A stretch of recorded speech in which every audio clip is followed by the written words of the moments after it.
Kalau sekarang warga Tangerang mengeluh tanah-tanahnya habis dicaplok Cina, jangan salahkan orang Cina. Kalianlah tokoh masyarakat, oknum-oknum yang telah dicalok dan kaya raya tanpa jelas asal-usul harta. Kalianlah yang pengkhianat. Semakin banyak anak umat Islam yang subscribe media-media Islam daripada kita subscribe media-media maksiat. Paling tidak orang-orang yang menonton acara-acara agama hatinya berubah jadi lembut, mendapat hidayah dan semua pahalanya untuk orang-orang yang menyebarkan dakwah itu.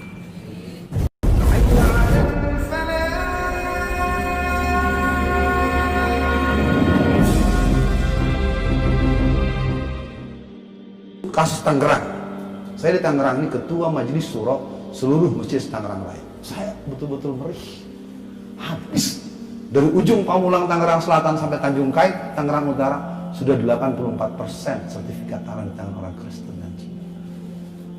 Calonnya siapa? Ustadz, ustazah kampung itu, Bu. Maaf ya, saya ini ketua majelis syuro masjid, saya tahu kerja nggak ketahuan di mana kerjanya, bisnis di mana pabriknya nggak, itu rumahnya paling mewah, mobilnya paling banyak. Dan itu permainan dari jaringan Cina itu. Dia beli tanah ratusan hektar. Ibu ustazah yang paling berpengaruh dipanggil deh, cium tangan. Setiap datang ibu dikasih 10 juta. Ya, ustazah dikasih 10 juta, terbang-terbang balanya. Nah, warga di kampung-kampung sana, di tanahnya mau dibeli sama, lapornya ke ibu, ustazah, boleh nggak tanah saya dijual? Ya, jangan, kita harus bela agama kita. Belakang dia yang nawarin. Terus terang saja, saya ingin katakan, ini memang kadang-kadang saya bicara begini terkesan kasar, tapi saya lihat begini kelakuannya. Saya pernah terangkan di Keramat, samping sanaan bandara. Kalau sekarang warga Tangerang mengeluh tanah-tanahnya habis dicaplok Cina, jangan salahkan orang Cina. Kalianlah tokoh masyarakat, oknum-oknum yang telah dicalok dan kaya raya tanpa jelas asal-usul harta. Kalianlah yang pengkhianat Tangerang saja. Ada yang lucu saya ngomong begitu, ada yang teriak di belakang, bagaimana saya akan gak punya bekas deh. Saya bilang, gue gak ngomongin dia ngomong dia. Kata orang-orang, bisulnya kena matanya, Pak. Ini saya ingin ceritakan begini untuk jadi kita juga sama-sama, mudah-mudahan ibu-ibu sesekali jumpa dengan saya begini kita bisa cari jalan apa. Ya, daerah mana? Ya, ibu gak usah ikut berpolitik. Kalau temannya ibu aja beli duluan. Yang penting nanti sistemnya harus, kalau saya usul dari sekarang, kalau mau ada gituan, bikinnya nanti semodelnya ini, Bu. Apa namanya? Grand sertifikat. Kalau ibu beli satu misalnya 10 hektar, ibu ntar dikunci sama mereka. Nggak bergerak, nggak ada jalan juga, nggak ada akses jalan. Nanti ibu harus menjual tanah dengan harga yang ditentukan oleh si pembeli. Ini saya kasih tahu dari sekarang. Saya ini sebagai analis kan, waduh. Ya, contoh di Tangerang misalnya. Kalau mereka beli tanah 10 hektar. Tapi nanti yang dipasangin jaro, kalau bahasa Betawi jaro ya, pagar. Itu pagarnya dipasang 100 hektar, Bu. Padahal beli cuma 10. Dipasangkan seluas-luasnya. Dia bikin aja.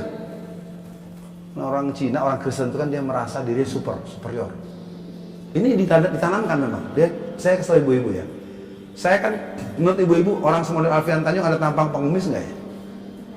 Enggak, ini saya bukan bergurau. Saya datang ke sekolah Kristen. Ada kunjungan, saya sebagai dosen, ada kegiatan. Baru sampai di ujung tangga. Karena sekolah tinggi, di atas ada ruang kelas. Teman-teman lihat, ada pengemis datang. Jadi ditanamkan oleh guru-guru tuh, kalau orang pakai kopiah, pakai itu tuh pengemis. Gitu. Bukan itu yang saya ingin katakan. Saya ingin cerita soal tanah tadi. Jadi si Cina ini beli tanah cuma 10 hektar, tapi dipasangin pagerin 100 hektar. Nah ya kan 90 hektar kan yang punya tanah teriak. Nah duitnya mana? RT ada sogok. RW sogok. Nah, akhirnya semuanya malah nyalahin yang teriak. Laginya kamu nggak ngerti, ini kan Renstra, RT RW, kan masih ngerti pembangunan. Dari sogok dia. Akhirnya tanah itu dijual dengan sangat murah yang harganya ditentukan oleh si pembeli. Jahatnya itu. Itu kelakuan lurah, kelakuan camat, kelakuan bupati. Ya, saya pegang SK tahun 2003. Itu Bupati Tangerang itu melepas tanah 26 juta meter persegi. Saya pegang SK-nya.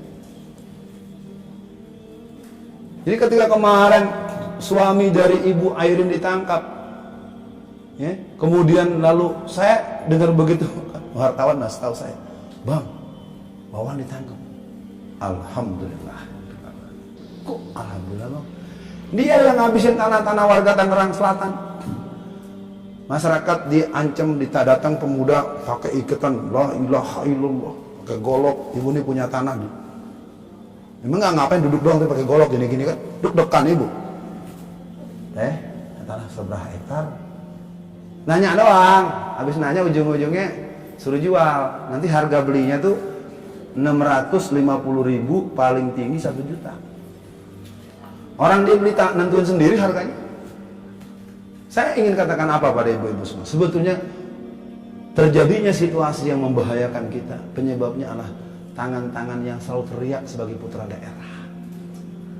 Maaf nih, Alfian Tanjung, anak Betawi asal Sumatera Barat.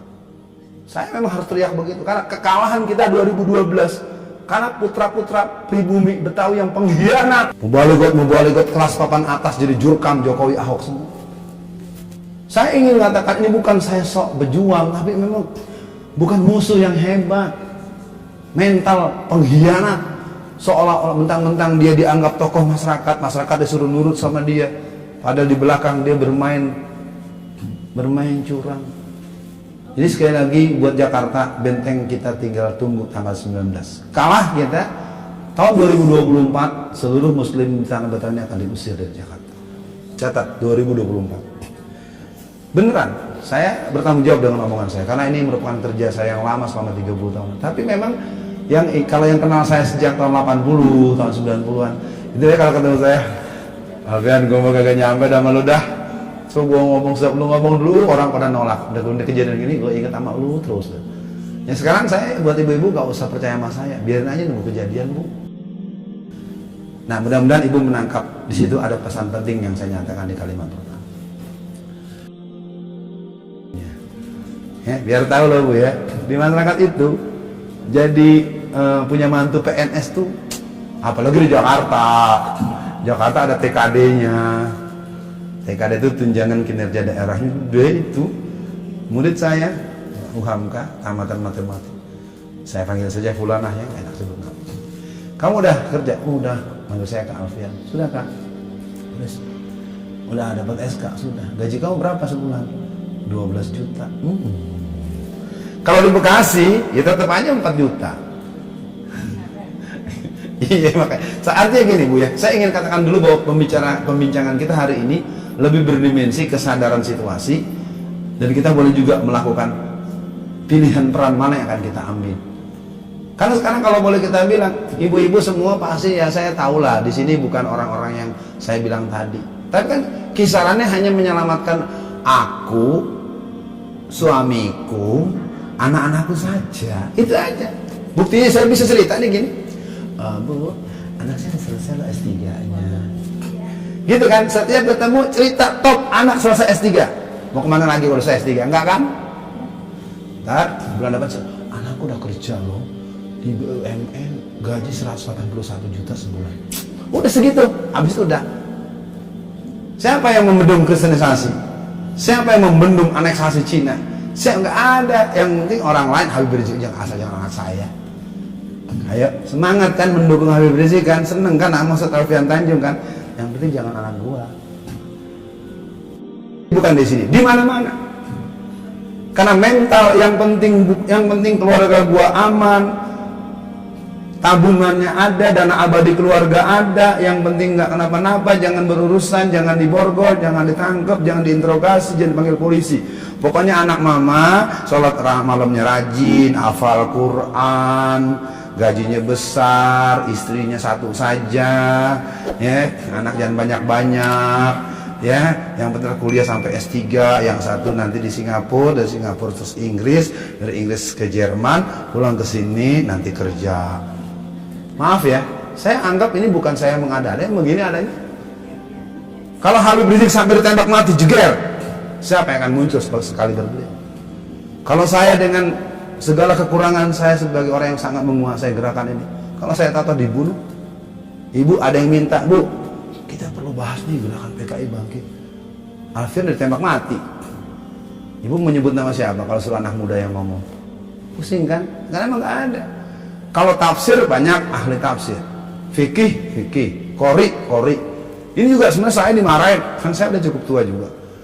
Suhada Bahari ngomong, Alfian, antum nih jangan terus jalan kemana-mana, cloning. Ya tapi anak yang siapa yang mau diajak masuk alam komunis? Ibu juga jangan iya doang. Emangnya pernah ada yang mau ngajak? Anak zaman sekarang kan anak EGP. Ya anaknya sekarang anak EGP. Pusing Ustaz, ngomongnya keberatan. Nenek kan punya cucu. Ayo, kalau memang mau dibuatkan nanti semacam orientasi kewaspadaan umat misalnya gitu. Ada saya, ada Ustadz Farid Okbah, ada Ustadz Munzir. Digabung tuh. Ya semodel pesantren kilat gitu kan. 2 hari 3 hari. Jadi anak-anak itu dia boleh kerja di mana-mana, tapi dia punya pemahaman yang utuh tentang persoalan keumatan. Ini bukan ibu. Kalau ibu-ibu yang penting sholat malamnya rajin. Doainlah orang-orang model saya ini biar selalu dijaga oleh Allah. Kan gitu ya. Dibela oleh malaikat. Oh, kan begitu dalam Quran kan. Orang-orang berjihad yang Allah kan dikawal oleh malaikat-malaikat. Makanya kita nggak perlu takut. Tapi kan mendidik kader-kader militan ini nggak bisa instan. Kalau saya kan menggemblengkan PI, kita jalan, nggak ada cerita nggak punya ongkos, nggak ada cerita minta ongkos. Dari dulu saya kemana-mana nggak pernah. Yang penting saya bisa cium tangan ibu saya diizin, saya berangkat. Nah kita didikan militan, nggak ada cerita, nggak ada ongkosnya, nggak jadi. Ini anak sekarang udah dianterin, udah dibawain tempat tidur. Anak saya sedih kalau lagi pesantren kilat anak-anak zaman sekarang. Baru 2 hari kabur.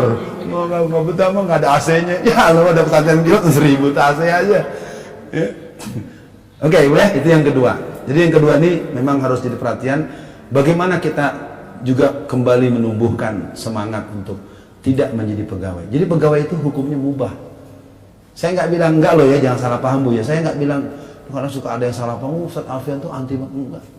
Adik saya ada yang PNS. Adik saya juga ada yang pengusaha, adik saya juga ada yang ibu rumah tangga saya. Ya sudah, masing-masing punya pilihan kan, dia punya suami masing-masing. Ya nggak mungkin dong ngatur-ngatur.